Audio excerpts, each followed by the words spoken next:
Good morning and welcome to KZSC News.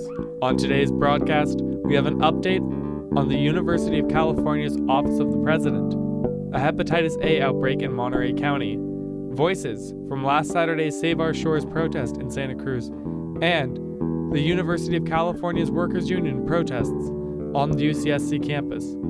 Stay tuned.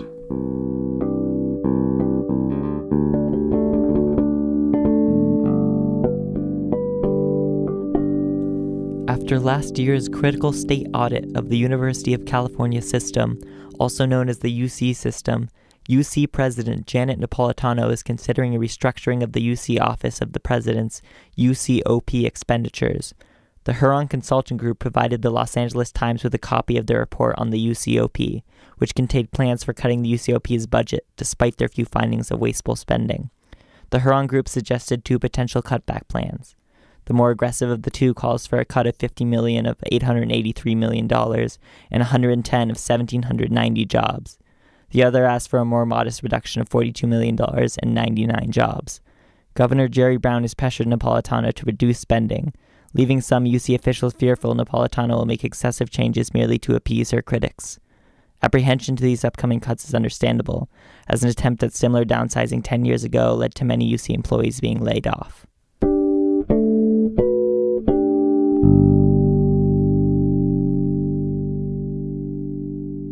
Hepatitis A outbreak among the Monterey County homeless community has been declared by the Monterey County Health Department. Hepatitis A is a liver infection caused by the hepatitis A virus. It's transmitted by the oral-fecal route, either spread through contact with an infected individual or consumption of contaminated food or water. Symptoms can include fever, vomiting, fatigue, abdominal pain, and nausea. The Monterey County Health Department website released an official statement exclaiming there is an ongoing outbreak of hepatitis A virus in San Diego, Los Angeles, and Monterey counties. Santa Cruz County Health Department declared an end to the hepatitis A outbreak in Santa Cruz County on February 6th. 9 cases of hepatitis A in homeless people in Monterey County who do not have a history of travel to these counties suggest transmission of the virus is occurring in Monterey County amongst the homeless and illicit drug use communities. Since the beginning of the declared outbreak, the Monterey County Health Department has been working with various homeless service providers, health service providers, and businesses to help educate individuals about hepatitis A,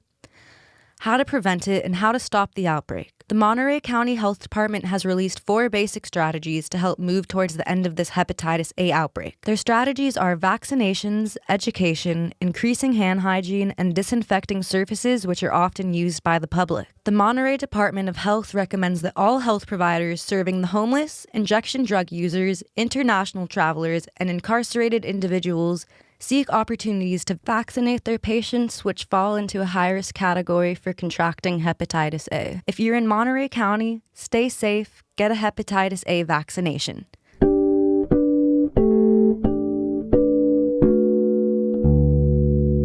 On Saturday, February 3rd, Santa Cruz-based Save Our Shores protested possible leasing for energy exploration in and around the Monterey Bay Marine Sanctuary. KZSC News was on the scene to document the event. Rod Caborn, I'm the Development Director of Save Our Shores, and it's my great delight to be here making a big statement with so many members of our community. I'm thrilled to be here and so excited that Santa Cruz County, Monterey County, and beyond is coming out to say no. We do not want oil drilling. That is madness. What are we possibly thinking? Let's get this changed proactively. Along with speakers, KZSC also spoke to protesters about why they were there on the event that day. I'm out here today to protest offshore oil drilling. We've had a succession of efforts to drill for oil off our coastline. Monterey Bay is a national marine sanctuary, but there is an area off of this sanctuary and areas that are included with other sanctuaries off California that could be repealed, and they could be possibly candidates for oil development. So if we speak as a unified voice, we'll be able to send a message to Washington where it needs to be heard. Because I'm violently opposed to offshore oil drilling. And could you explain a little bit why? Well, for every reason possible. The exploration for it requires sonic booms that disrupt the thinking, the brains of marine mammals, pretty much kills them. And we've already had enough oil spills off the coast. We don't need any more slicks. The ocean isn't for sale. I'm here because it's ridiculous that we're still protesting offshore oil drilling when we've already protected our coast, but these days you can't be too careful, and we have to keep our guard up because anything could get overturned in this new administration.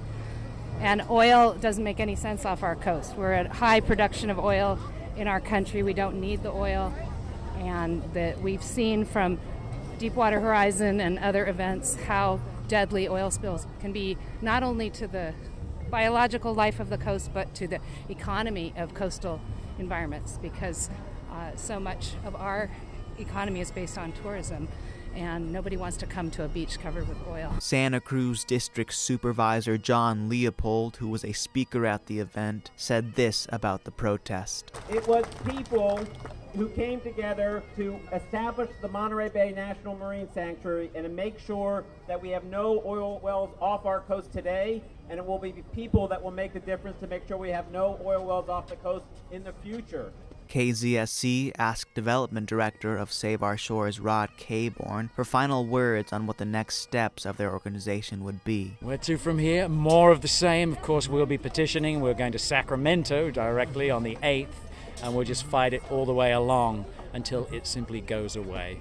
On the 8th, it goes to the public commentary, comes in, and that's the only official time when the public can come together and make their voices heard.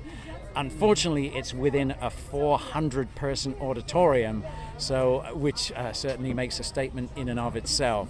So we're trying to get all of our leaders, community leaders, and as many people outside of the building as possible to make that statement forcibly, much bigger than it's apparently being allowed at this stage.